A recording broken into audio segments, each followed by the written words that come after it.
Howdy y'all. Welcome back to another story time. We're all ready in our story time corner to share another Grimm's fairy tale. This evening I'm going to start another two-parter. This will be part 1 of 2 of a story entitled The Gallant Tailor. The Gallant Tailor was collected and presented by Jacob and Wilhelm Grimm and is read to you tonight by myself, Tennille Milam. And this story, like all the fairy tales I present on my channel, which you can find on my Storytime playlist, this story is not intended for children. So, part 1 of The Gallant Tailor. One summer morning, a little tailor was sitting at his board near the window, working cheerfully with all of his might, when an old woman came down the street crying, "Good jelly to sell! Good jelly to sell!" The cry sounded so pleasant in the little tailor's ears, so he put his head out of the window and he called out, "Here, my good woman, come here if you want a customer." So the poor woman climbed the steps with her heavy basket and was obliged to unpack and display all of her pots to the tailor. He looked at them, every single one, and he lifted all of the lids, and he applied his nose to each one in turn. And he said at last, "The jelly seems pretty good. You may weigh me out 4 half ounces, or I don't mind having 1/4 of a pound." The woman, who had expected to find a good customer, gave him what he asked for, but went off angry and grumbling. "This jelly is the very thing for me," cried the little tailor. "It will give me strength and cunning." And he took down the bread from the cupboard, and he cut a whole round off the loaf, and he spread the jelly on it, and he laid it near him. And he went on stitching more gallantly than ever. All the while, the scent of the sweet jelly was spreading throughout the room, where there were a quantity of flies, who were attracted by it and flew over to partake. "Now then, who asked you to come?" said the tailor, and he drove the unbidden guests away. But the flies, not understanding his language, were not to be gotten rid of like that, and they returned in larger numbers than before. Then the tailor, not being able to stand it any longer, took from his chimney corner a ragged cloth, saying, "Now I'll let you have it," and he beat it among them unmercifully. And when he ceased, and he counted the slain, he found 7 lying dead before him. "This is indeed somewhat," he said, wondering at his own gallantry. "The whole town shall know of this." So he hastened to cut out a belt, and he stitched it, and he put on it in large capital letters, "7 at one blow." "The town, did I say?" thought the little tailor. "The whole world shall know it," and his heart quivered with joy like a lamb's tail. The tailor fastened the belt around him and began to think of going out into the world, for his workshop seemed too small for his worship. So he looked about in all the house for something that would be useful to take with him, but he found nothing but an old cheese, which he put in his pocket. Outside the door he noticed that a bird had gotten caught in the bushes, so he took that and he put it in his pocket with the cheese. Then he set out gallantly on his way, and as he was light and active he felt no fatigue. The way led him over a mountain, and when he reached the topmost peak he saw a terrible giant sitting there and looking about him at his ease. The tailor went bravely up to him and called out to him and said, "Comrade, good day. There you sit, looking over the wide world, and I am on the way thither to seek my fortune. Have you a fancy to go with me?" The giant looked at the tailor contemptuously and said, "You little rascal, you miserable fellow."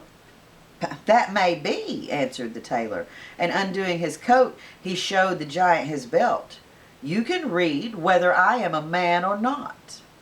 And the giant read, "7 at one blow," and thinking that it meant men, that the tailor had killed, he felt at once more respect for the little fellow. But as he wanted to prove him, he took up a stone and he squeezed it so hard that some water came out of it. "Now, you can do that," said the giant, "that is, if you have the strength for it." "That's not much," said the little tailor. "I call that play." And he put his hand in his pocket and he took out the cheese and he squeezed it so that the whey ran from it. "Well," said he, "what do you think of that?" The giant did not know what to say, for he could not have believed it of the little man. Then the giant took up a stone and he threw it so high it was nearly out of sight.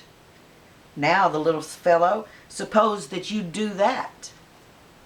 "Well thrown," said the tailor, "but the stone fell back to earth again.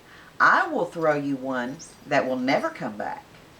So he felt in his pocket and he took out the bird and he threw it into the air, and the bird, when it found itself at liberty, took wing, flew off, and returned no more. "What do you think of that, comrade?" asked the tailor. "There is no doubt that you can throw," said the giant, "but we will see if you can carry." He led the little tailor to a mighty oak tree which had been felled and was lying on the ground, and said to him, "Now, if you are strong enough, help me carry this tree out of the wood." "Willingly," answered the little man. "You take the trunk on your shoulders, and I will take the branches with all their foliage, and that is much more the difficult part."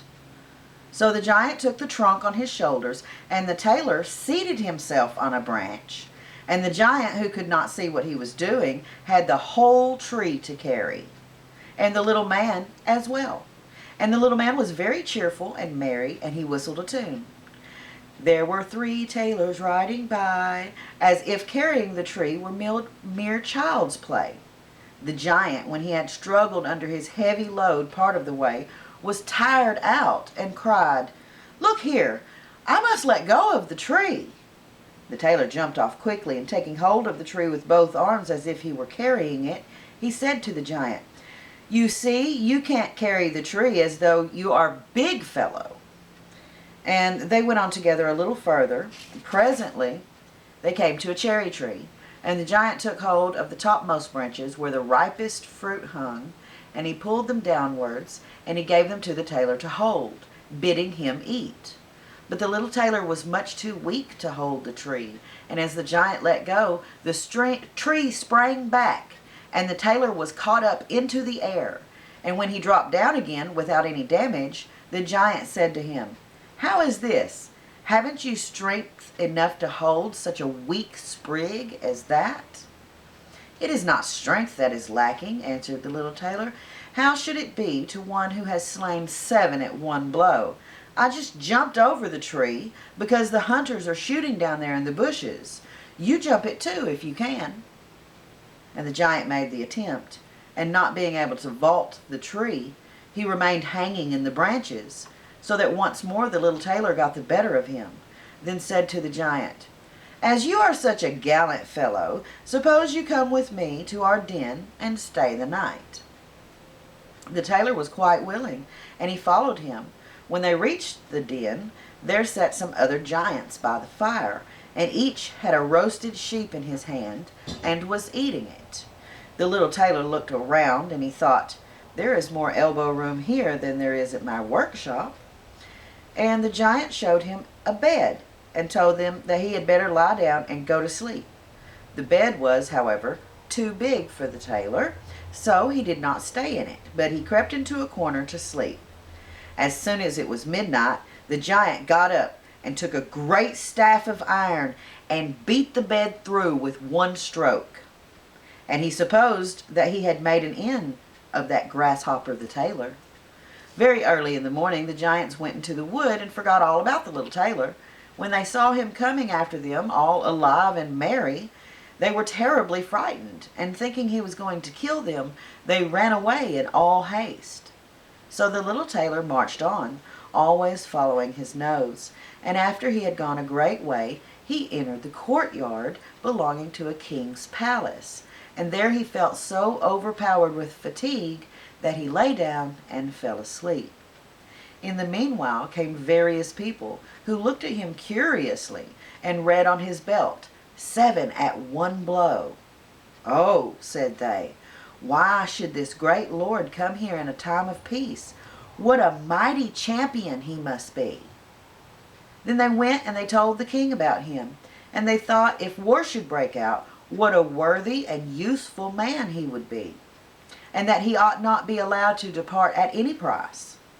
The king then summoned his council and sent one of his courtiers to the little tailor to beg him, so soon as he should wake up, to consent to serve in the king's army. So the messenger stood and waited at the sleeper's side until his limbs began to stretch and his eyes to open, and then he carried his answer back. And the answer was, "That was the reason for which I came," said the little tailor. "I am ready to enter into the king's service." So he was received into it very honorably, and a separate dwelling was set apart for him. And that is the end of part 1 of The Gallant Tailor. Thanks for joining me, and come back for part 2. Until then, y'all be sweet.